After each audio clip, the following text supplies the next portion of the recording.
رمضان فرصة عمر فيها للصائم طهر رمضان نور هل سعد للأم طر رمضان عليكم waa Médina à travers média yi fi ñëw asalaamaaleykum waa Ndakaaru muy penc bi ñu bokk asalaamaaleykum waa Santhiaba muy penc mi nga xam ne fi la ñu yaroo màggee fi man maa ngi tudd Alioune Cissé nekk secrétaire général association ndaje penc bi Santhiaba di association à but non lucratif nekk fii di dox ci social ci seen biir quartier tënku nag ci ndigalu mag ñi fi nekk ndax ay doomu penc lañ ay doomu lébu lañ am kilifteef gi nag mooy ñi nga xam ne dignitaires yi fi nekk te yàlla teg ñun jiite ñu ngi leen di gërëm di leen sant di leen ñaanal gudd fan ak wér di wax rek ne tey dañ fi ñëw pour am di réceptionner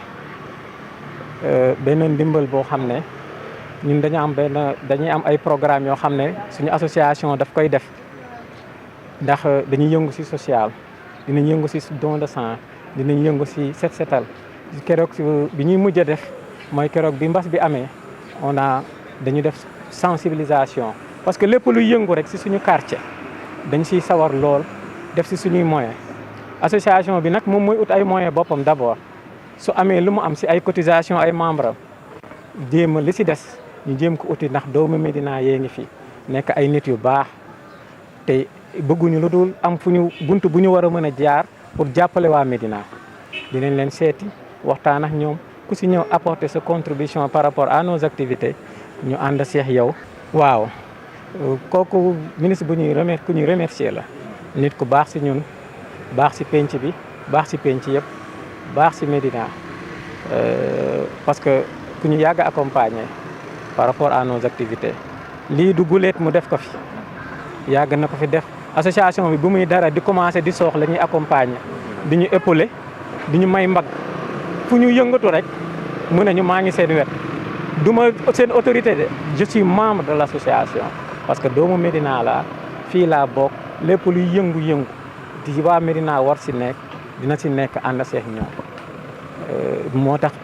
activité yu bëri depuis bi ñu ko commencé ba léegi daf ñu ci accompagner ba ren mu ne je vais faire plus que lu ma defoon non seulement je vais vous appuyer financièrement mais li ngeen di togg reer yooyu ngeen di togg touché na ma parce que da ngeen ma ne 1h du matin la affaire yi daan tas te yéen da ngeen ko bëgg a yóbbu ba fajar loolu touché na ma nag ce que je vais faire dinaa def sama kéemtalaay kàttan indi sama participation financière mais la ngeen di togg muy ndawal sax dinaa leen ko indil tegal leen ko ci mais nag loolu dugg leen mu koy def ci jàkka ji karo yeeg mi ngi ci karo yi mi ngi ci peinture yi mi ngi ci lépp donc nag am nañ ci contentement bu rëy di ko ci remercier bu baax ñun on est apolitique certes mais ku ñu dimbali ñu wax ko ku ñu jàppale ñu wax ko parce que ay doomu Médina lañ fii la ñu màggee fii la ñu ko dañu xam ràññee lu bëri fekk fi mag ñi nag yar ñu te tàggat ñu xamal ñu baax ba tey ñi suñuy position ci lépp ñu xam ko ñëpp nag ci ni penc di doxee penc moo yaatal te recevoir ñëpp ñun loolu moo ñu war parce que doomi penc lañ suñu li ñu war mooy yaatal ñëpp. salaamaaleykum man maa ngi tudd El Hadj Ngagne Ndiaye ñu gën ma turee xamee ci turu Ngagne Demba Ndiaye dëkk Médina bokk ci ndaw yi nga xamante ne ñoom la monsieur le ministre Seydou Gueye yabal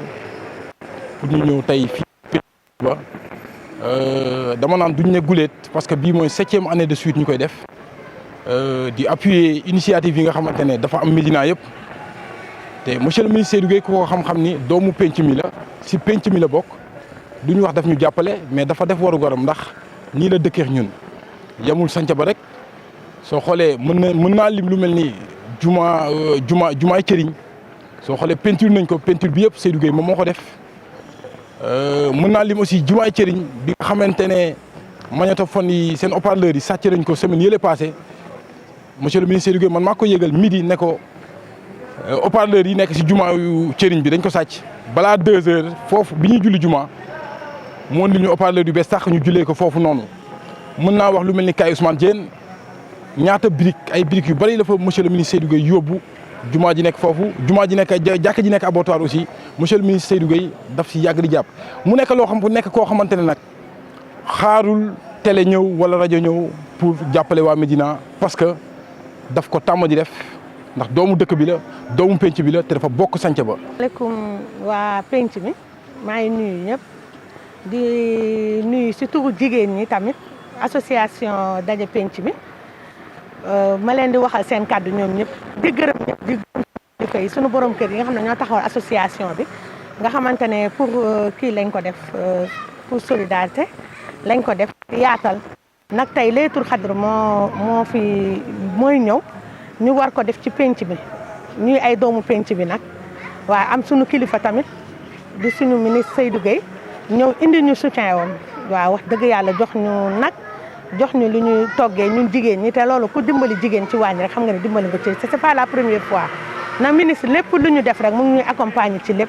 kon ñu ngi koy gërëm di ko sant di ñaan yàlla li mu mën nii yàlla na ko gën a mën ci ay at yu bare bare waaw di waxee ci turu jigéen ñëpp nag ci association ñu ngi koy remercier bu baax daal di kontaan ci moom. monsieur le ministre Seydou Gueye ñu ngi koy gërëm di ko sant si taxawaayam si biir Médina di wax ni ambition bi mu am diriger Médina nekk maire bi ñu ngi ko si ñaanal yàlla dimbali ko ndax am na kattan bi am na pas-pas bi am na mën-mën bi ba noppi am na générosité bi ñun ñu ngi koy supporter di ko ñaanal yàlla di wax ni dafa tàmm di def di jàppale di soutenir les Médinois te du woo caméra du woo rajo mais ñun ñu koy woo à travers cet événement di ko wax ne désormais lépp lu ñuy defati dañ koy médiatiser di ko wane ndax politique la ñuy def aussi te loolu si la bokk ki ko def ki ko wax la bëgg. xanaa di woo waa Médina yëpp di woo waa quartier bi yëpp si bés boobu Laylatul Qadr yi ku si def rek yàlla nga defal ku si waay ut yàlla moo tax nga koy def ku si indi sa alal yàlla moo tax nga koy def ñun ñii di si sonnit yàlla moo tax ñu koy def di si woo ñëpp pour ñu ñëw incha allah si guddi gi fekkee si bés bi ñu àndandoo ñaanal suñu quartier yàlla def fi jàmm yàlla def fi sutura yàlla def fi xéewal lépp lu fi waay indi te am si yéene te yàlla tax nga koy def Médina rek tax la jóg yàlla na la yàlla jàppale yàlla na yàlla defal ndam ñu ngi remercier daal ministre bi bu baax a baax di woo ñëpp incha allah. di wax que ni en 2011 bi may njëkk a ànd ak monsieur le ministre Seydou Gueye dañoo àndoon dem jumaay Cëriñ si lu mel nii boobu ñuy waajal Laylatul Qadr mu jël xaalis bu bari jox leen ko jël ay ceeb jël ay diwlin jox leen ko pour appuyer leen. jour boobu nag bi mu leen appuyé pare bi ñu ko joxee micro bi muy wax dama ko dégg mu ne li nga xamante ne moom laay def nii si Médina di jàppale jàkka yi di jàppale nit yi di jàppale association yi su ma sañoon Médina autorités yi fi nekk yëpp dañuy dem ba dañ koy def te tey Médina ku xool di nga gis ni autorités yëpp ñu ngi def lu mel noonu kon ñaan boobu nga xam ne monsieur le ministre Seydou Gueye bi mu koy door en 2011 ñaanoon na ko ñaan boobu yàlla nangu na ko ñu ciy woo ñëpp association bi nag ndaje penc mi association wu ñëpp la association Médina la ku ko bëgg a appuyer nga ñëw appuyer ko nous sommes ouverts à tout le monde. رمضان فرصة عمر فيها للصائم طهر رمضان نور هل سعد للأم طل رمضان